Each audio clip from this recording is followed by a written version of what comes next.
Eu não sei mais fazer isso. Eu não sei onde tá o cabo da minha câmera e o microfone do meu celular tá bugado. Então eu vou estar gravando com o fone na câmera do meu celular. Bom, eu já tinha falado no Instagram, se você não me segue lá, siga, é DR4CUL. E também tem o Instagram de coisas que eu escrevo, PAL4VRAS, palavras. E o outro é Dracu. Bom, eu tinha falado lá que eu queria fazer um vídeo sobre peitos. Uma coisa que já me perguntaram muito foi sobre a minha mamoplastia, a redução de seios. Eu aprendi muita coisa com essa minha experiência e eu queria contar sobre isso, mas antes eu quero falar sobre seios femininos. Seios femininos como uma coisa geral, assim. Existe uma fascinação por seios femininos que não vem só dos homens héteros, vem das mulheres também. A gente vê em séries e em filmes muitos nudes femininos que é sempre, tipo, mostrando os seios e não mostrando nada do cara, tipo, talvez a bunda dele, assim. E em algumas situações que é totalmente desnecessário mostrar. Homens têm muito essa coisa também de, ai meu Deus, seios são lindos, mulheres têm que ter peitões e tem que ser assim. Isso meio que delineou um padrão, que é o qual as mulheres buscam hoje em dia. O seio de médio pra grande, a auréola pequena e os mamilos preciosinhos e levantadinhos, rosinhas e whatever. E aí fica meio como se as mulheres que não têm isso, que é uma coisa normal, porque seios variam, têm peitos feios. E aí elas buscam processos estéticos que requerem recuperações difíceis. A própria mamoplastia é uma recuperação do cão. Pra quem não sabe, mamoplastia, ela não necessariamente, tipo, uma pessoa que quer tirar os peitos, mas ela é, tipo, aquela que dá uma levantada. Tem muita gente que faz mamoplastia e põe prótese também. E a gente sabe que esse não é o único procedimento estético que as mulheres buscam para ficarem mais bonitas e dentro do padrão. Tem um que é o mais absurdo possível, que é a vaginoplastia. A vaginoplastia diminui os seus lábios maiores, eu não sei se lábios menores também, para deixá-los mais bonitos e mais estéticos e mais legais para que o homem goste mais. E claro que eu defendo a ideia de que as mulheres têm que fazer o que elas quiserem e de jeito nenhum que eu tô falando que eu sou contra plásticas, nem nada do tipo, até porque eu fiz uma. Eu acho que se ela se incomoda com isso e se ela tem condições e tudo mais, então por que não? Mas eu acho que tem que ser uma decisão consciente de todas as consequências. Não são só essas consequências físicas de como você vai ficar e como vai ser a recuperação, mas também sobre o que tá internalizado na pessoa. Tem algumas coisas que a sociedade bota na nossa cabeça que a gente acha, não, mas é o que eu quero, mas que na verdade são pequenas coisas idiotas que nós internalizamos. Tá, agora vamos falar sobre sutiãs. Sutiãs são muito desconfortáveis. Eu sei que tem uns aí que são de boa e não sei o que, mas eu acho tudo desconfortável. Principalmente os push-ups, são aqueles que fazem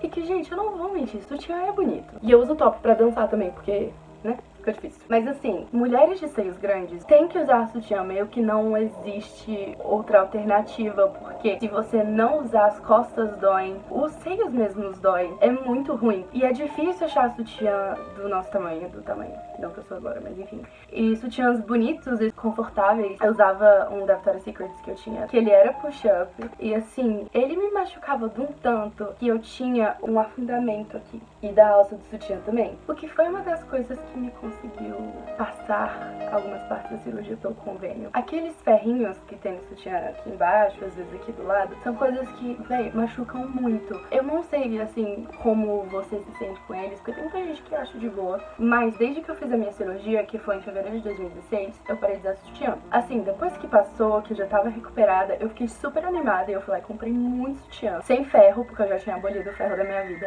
mas que eu usei por um tempo e depois eu falei, véi, é muito mais confortável ficar sem. Eu me incomodo com as coisas pegando aqui, as coisas pegando aqui, e me dá dor nas costas. E aqui eu não tô pra promover, tipo, a ideia de que mulheres têm que parar de usar sutiã e blá blá blá. Não, eu acho que você faz o que você quiser e o que te deixa confortável, até porque sutiã é uma coisa bonita. Eu normalmente uso blusas assim, folgadinhas, que é uma coisa que nem dá pra ver tanto. Só que dentro dessa coisa de não usar sutiã, tem muita mulher apoiando e tem muito cara também que fica tipo, whatever. e hashtag free the nipple, mas só se o peito da mulher for bonito, só se ele for padrão. Alguns homens utilizam essa parada do empoderamento em relação ao corpo da mulher, tipo, meu corpo, minhas regras, pra aproveitar da mulher. Enfim, falando um pouco da minha experiência com a mamoplastia. Eu tinha 17 anos quando eu fiz e eu tomei a decisão final uma vez que eu fui comprar um sutiã sem alças pra usar com o vestido que eu ia usar na minha formatura do terceiro ano. E eu não tava achando de jeito nenhum do meu tamanho, blá blá blá, e foi um inferno. No final consegui fazer uma gambiarra lá com um sutiã que deu mais ou menos certo. E aí a vendedora que me ajudou a pôr isso aqui, ela virou e falou: caramba, é muito grande e muito flácido, você devia fazer uma redução. E já era uma coisa que eu pesquisava há muito tempo, tipo anos, porque eu me sentia muito feia. Era uma fonte de insegurança muito grande pra mim. Porque assim, a gente sabe que toda mulher tem um peito maior que o outro, isso é completamente normal. Mas eu tinha um super maior que o outro. E eles eram muito grandes, a auréola era muito grande. E eu me sentia super desconfortável. E aí eu achava que eu era feia. E aí eu ficava,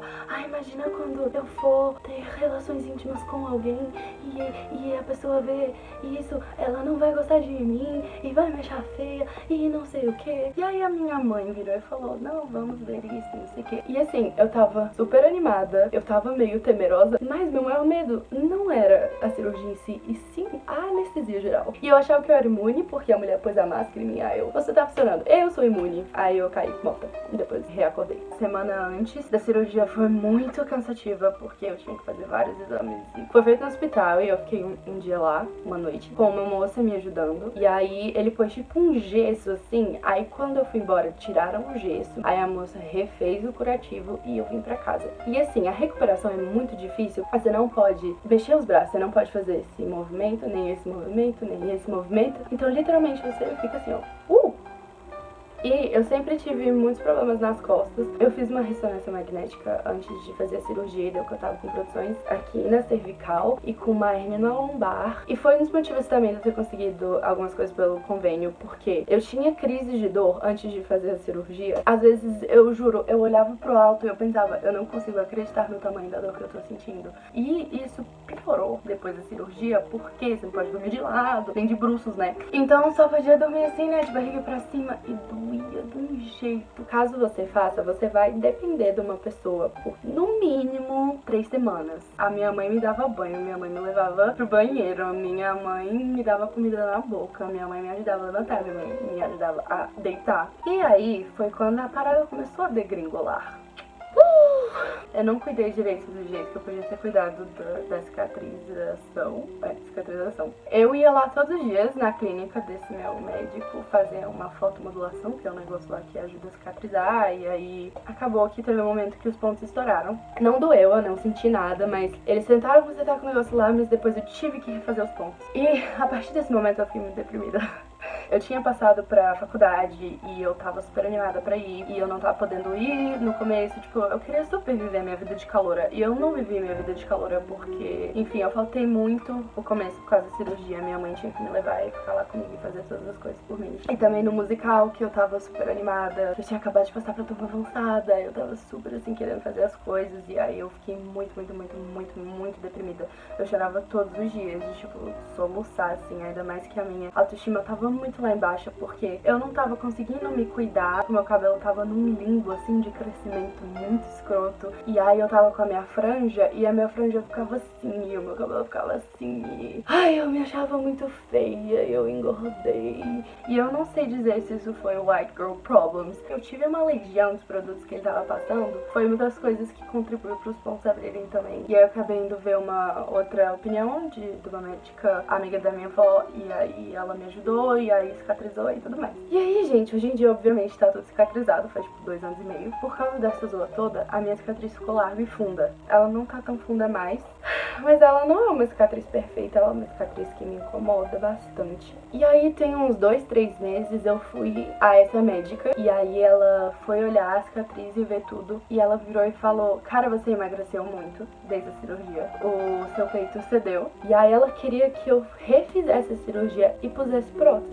E quando ela falou isso, eu juro, eu só não me debulhei em lágrimas naquele momento, porque, cara, eu me segurei muito, mas eu não sabia o que falar pra ela. Eu só fiquei tipo, eu vou ver com a minha mãe, não sei o quê. E aí depois eu voltei a esse meu médico pra falar sobre consertar a cicatriz. Aí ele virou e falou a mesma coisa. Ele achava que eu devia refazer, que ele ia, tipo, cortar a pele da cicatriz e juntar mais, que ele achava que não valia a pena eu só corrigir a cicatriz, porque o peito ia continuar sem projeção, como ele falou. E eu fiquei muito mal, assim, na hora também. E aí a minha mãe chegou a fazer um orçamento, ver como ficariam as coisas, mas eu já tava na minha cabeça assim, véi, todas essas coisas que foram acontecendo só me fizeram perceber mais como a sociedade é escrota com a gente. Tem muita menina com o tamanho do seio, o jeito que tá, não tem nenhum problema de saúde, porque eu entendo que às vezes, né, mamoplastia é uma questão de saúde pra muita gente. Só que tem autoestima baixa porque o seio não é de tal jeito, porque um é caído e o outro não sei o que, porque eles são muito diferentes, ou porque a auréola é marrom e não rosinha. E todas essas merdas que eu acho, tipo assim, ridículo e me dá uma raiva quando eu penso nisso. Eu lembro que quando eu tava pesquisando fotos pra mostrar pro meu médico sobre como mais ou menos eu queria que o meu seio ficasse, eu descobri um site que eu procurei muito e eu não consegui achá-lo de novo. O propósito dele era mulheres da vida real que não tinham nenhum tipo de manipulação cirúrgica tirarem fotos dos seus seios e postarem com uma mini descrição delas e da relação delas com os seios delas. E não era de uma forma sexual nem nada do tipo, era meio que empowering mesmo, sabe? E cara, tinha todo tipo de peito, assim, de mulheres que já amamentaram, de mulheres velhas. Foi uma hora que eu parei, eu olhei e eu falei,